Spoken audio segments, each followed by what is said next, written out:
High fat is not bad, you know, for certain people. It can be bad for some, yes. High carbohydrate is not bad, but it can be bad for some. Just remember that just because it works for you doesn't mean it works for me.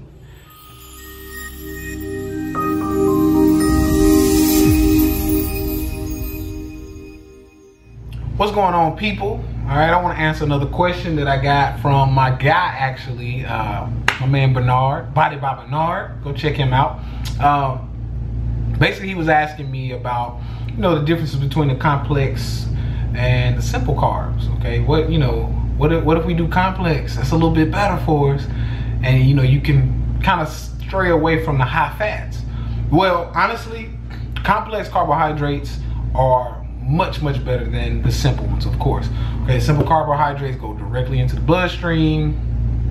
Not that appealing to me because that causes an insulin response. The insulin response then usually, especially if you have insulin resistance or if the cell is coagulated, not letting that insulin in, in the blood, too much in the blood is going to cause more fat storage. So that's why I'm not a big fan of any carbohydrates that go directly to the bloodstream, such as candies and even certain dried fruits. I've noticed they don't have a lot of water, if they're not like super hydrated, or if they're just super processed.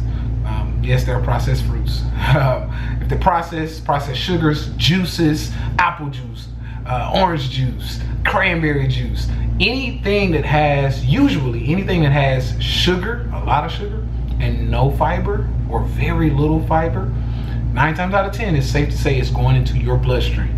If it's going into your bloodstream, it's going to cause an insulin response. This is going to cause fat gain for most people, and if not most, probably all. Okay, the more insulin resistant or more insulin issues you have with getting that insulin into the blood or into the cells, the more you're gonna store fat. That's just how it works. Okay, so yes, the complex carbohydrates versus the simple, there is an argument to be had there when it comes to not running from carbs. However, a lot of carbohydrates that are complex, that have the fiber, that do go straight to the digestive system, some like fruit even bypass the stomach and go to the small intestines. I think that's right.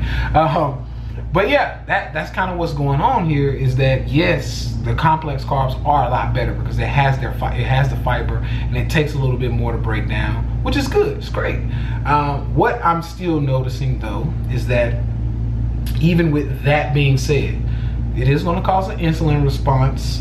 I mean, most things cause an insulin response regardless. Okay, most of any time you eat, it's going to cause an insulin response. The reason why carbohydrates aren't bad, I'm not making all carbohydrates bad. The reason why they aren't bad and the reason why they have their place, even in a higher fat diet, is because insulin is anabolic, which means grow. Anabolic means to grow. So if you're lifting and you're trying to get big, it has its place to grow, which is why a lot of gurus tell you to eat your carbohydrates around your workouts. You know, 30 grams before you go work out, 30 to 60 grams of carbohydrates after your workout. Most gurus will tell you that. Me personally, for my fasting people, I don't do it that way. Okay, I wouldn't tell you to do it that way. The reason why is because when I go to lift, or when I go to even to do cardio, I'm fasted. And what happens is I'm burning fat from the time I step in the gym, probably even before that, because I've probably been fasting longer. The time I step in the gym to the time, you know, all the way through, finishing up, I'm burning fat. Then, when I leave, I get an extra human growth hormone response, which also helps me to bulk it up, okay? So I'm getting all of these benefits: fat burn, human growth hormone. Not only that, based on what I did at the gym, which is usually higher intensities, I probably put on a little extra, what we would call an afterburn. I put on a little extra afterburn. So now I'm burning fat way after the workout. So, and it works much better for me than the average person, especially because most high intensity workouts do burn carbohydrates. Okay, they do run off of the anabolic systems, or the anaerobic systems do run off of carbohydrates. Yes, I will say that. However, what I've noticed for me is that when I'm fasting and things like that, I burn a lot more fat, and I can almost see it the next day in my stomach. Like, I'll notice my stomach is a lot more flat just in that daytime of working out. So that's kind of why I do it. Okay, so I don't do the 30 before, the 30 after. I go in fasted, and then after the workout, I may wait another hour or two before I eat. Okay, and then I'll still eat a lot. Now, a lot of you, I'm sure, wondering how can he eat so much and still lose fat? Okay, this is what football players do. Have you ever seen a 270-pound football player? All right, and he has abs. They exist. Okay, and I'll probably put up a video or a picture to show you that they exist. But there are huge people, and these people aren't on steroids. That's what I love about football players, especially that are in the NFL, because the noobs on YouTube can't talk about them being on the juice or being on roids. Why? Because that's not allowed in the NFL. It's not allowed in, you know, football, period, you know, organized football. So these guys who are huge, jacked, ripped, what are they doing? They eat a shit ton of food, they lift heavy, and they work out. Okay, their body's super anabolic. Now, it's another story when we get into, those are athletes, I know, so that's different. They can do the carbohydrates, they can do all of that stuff. Some of their diets aren't zoned in. All right, they just kind of eat what they want, but they eat a lot of food, a really lot of food. I got a lot of buddies who are either professional football players or either professional basketball players, or both, you know, like different areas, professional sports, period. And everybody I know eats a lot of food. All right, like more than me sometimes. 6, 7, 8,000 calories. It's a lot. So, which is why they have to pay them millions of dollars, because their food budget is $1 million a year. Not really, but so that's kind of what's going on with that. So to make it up for me, I just pretty much eat like them. I lift heavy, I eat like them, I work out, you know, I do my cardio, but I fast a lot more than they do, and it allows me to burn a lot of fat. And like I said, and I'm still playing with this, because for a while I've always loved fasting, but for a while I would break my fast with carbohydrates, and that was the wrong thing to do for me, because my body was storing it versus, you know, burning it or putting it back into the muscle glycogen. So I got big, but I didn't get lean as I wanted to.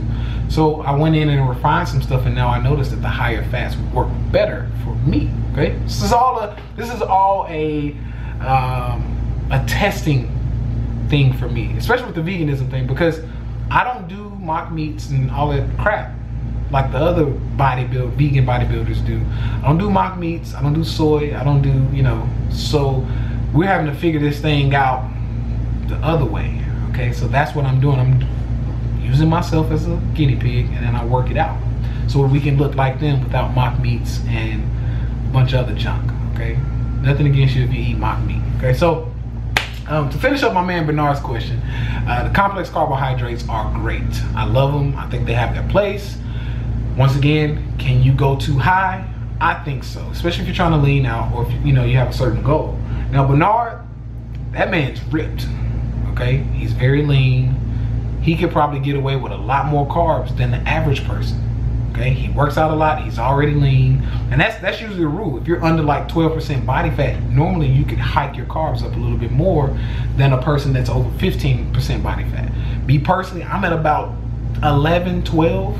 Sometimes I go down to 10, and I'm gaining weight. Actually, I'm getting bigger, and I'm still sitting between, I'd say, 12 and 13% body fat. So with that being said, he can get away with more carbohydrates than I can. Not just because he's leaner, not just because his genetics. I won't blame it on that. I would actually say, for one reason, that I've actually been overweight before, which means I have more fat cells, which means my potential to get fat and to store fat is higher than his. So he can put more carbohydrates in his body, and he might not have been, Bernard, you could text me this. I don't know if you've been diabetic like I was, but he wasn't even diabetic based on what I know. So that's 2 strikes against me versus him.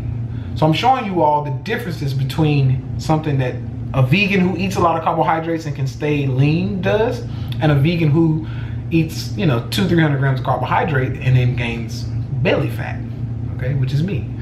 So the difference is because, one, like I said, my cellular structure is a lot different now because, yes, I had diabetes, which means I was insulin resistant, which means, you know, my cells didn't want insulin when I had it. So anytime I ate any kind of carbohydrate that spiked too much insulin, guess what? My cells are rejecting it. I'm storing fat like that, okay? Not only that, I had more fat cells. They can die. You can get rid of fat cells, but it takes a lot. So for me, I don't think I actually got rid of all of my fat cells. So I was over 300 pounds, which means I got 300 pounds worth of fat cells still in me. My man Bernard, I don't know him to have ever been overweight. You can text me that too, Bernard, I don't know. But because, you know, I'm just showing you all the differences. So because he was never in that space to have potential to gain that much fat, he can kind of get away with it because he may just poop it out. Me, I got a lot more potential to store that fat, and I had diabetes, so my cells they may still be insulin resistant or even have the ability to be. So I have those traits. It's a lot different. And this is where, once again, this is where a lot of you all vegans, this is where you need help, okay? This is where you need help. This is why you need to work with somebody, not just saying me, but somebody who knows what they're talking about. If you can't find anybody, then you come to me. But this is why you need to work with professionals, because it's not just enough to go vegan, okay? We can point at plenty of overweight vegans. It's not just enough to go vegan. It's not just enough to go raw vegan. We're trying to fix these things by ourselves. It's not just enough, okay? It takes tweaking and changing these things. So real quick, if you need somebody, all right, I'm here. The link is below. You can click that link. We'll work together. And we'll work these things out, okay? My clients, I just talked to some people now. My clients have walkie-talkie access to me, okay? I'm getting ready to fix a lady's menstrual cycle with a different diet. I'm getting ready to fix somebody's schedule based on her not being able to eat. We're gonna change that and still make her get to where she wants to be. So it's just about tweaking these things, and that's what's, in my opinion, that's what's wrong with the vegan community. People jump into veganism and they just eat anything that's vegan, or they jump into veganism, most black vegans especially, they jump into veganism based on somebody else's philosophy, okay? So, oh, I'm a Dr. Sebi dieter. You know, I do Dr. Sebi. Oh, I do Dr. Africa's plan. Oh, well, I came in because of, you know, the vegan trainer. I do his plan. And of course, if you're doing my plan, it's just because you're copying off of what I'm putting on these videos. Because my clients have way different types of plans based on who they are and their genetics, all right? So if you're doing my plan, it's not just because, you know, if you're not a client and you're doing the vegan trainer's plan, it's just because you're copying off of what I'm doing. You haven't come to me and worked with me so I can see, you know, where to put you and what to give you, how to eat. So that is a problem with the vegan community. It's because you're coming in the vegan community, and just because it's vegan, okay, this damn table that I'm sitting at could be vegan, you know, and some vegans will eat it. Oh, it's cool. It's you know, it's not animals in it. That's not how it's supposed to go, okay? So some of you are watching these vegans do that. Some of them have nice bodies. You're watching them do that, okay? And I'm real close to naming some people, but you know, you're watching them do that on Gardein chicken and on, you know, all this bullshit. You're watching them eat that, and guess what? It's hurting you. You're not looking like them. It's still hurting you. You still got the long menstrual cycle. You still got the night sweats or whatever. Fellas, you still got erectile dysfunction. You know, your hormones are still off. Stuff is still happening. You're like, why? Because you just jumped in, all right? We don't know what's right for you, so we got to figure that out, all right? So that's the difference. And I like I said, I use that just to show you all that there are different types of vegans, okay? Genetically speaking, people need different things. So high fat is not bad, you know, for certain people. It can be bad for some, yes. High fat is bad for some because some people can't digest it or some people don't need it. But it's great for a lot, you know, for some people too. High carbohydrate is not bad, but it can be bad for some, okay? We're gonna go over there, okay? So high fat, high carbohydrate, or even in the middle where it's moderate for all of them, they all have their places in different people's lives. So before you get on here talking shit as normal, just remember that just because it works for you doesn't mean it works for me, and vice versa. Okay, just because it works for me doesn't mean it'll work for you. So you have to know that. You have to, and if you don't know that, and you don't study it, and you don't feel it, you don't have time to get into all of that, or you just want help, like I said, go find somebody who knows this stuff, a doctor, a nutritionist, somebody. So that's what we got going. I'm getting ready to get out of here and enjoy this beautiful weather. All right, you see I got the braids going, you know, and hair is really growing super long, super long. Like I said, this is only a year and a half worth of growth. All right, so it's growing. All right, I credited, of course, 1 to my diet, but 2 to the magic mouse. That's, you know how I do nails, hair, that stuff makes everything grow. So I'm gonna keep it up. I'm loving my hair. Let me know what you think. You know, comment below if you like the braids or not. I mean, I really, really won't care if you don't. But if you do, I love you. All right. So let me know what you think below. Remember, you too have the right to eat yourself to death or to life. I'm getting ready to get out of here because it's beautiful outside. All right. I'm going St. Petersburg is where I'm headed. So if you out here, holla at me. All right.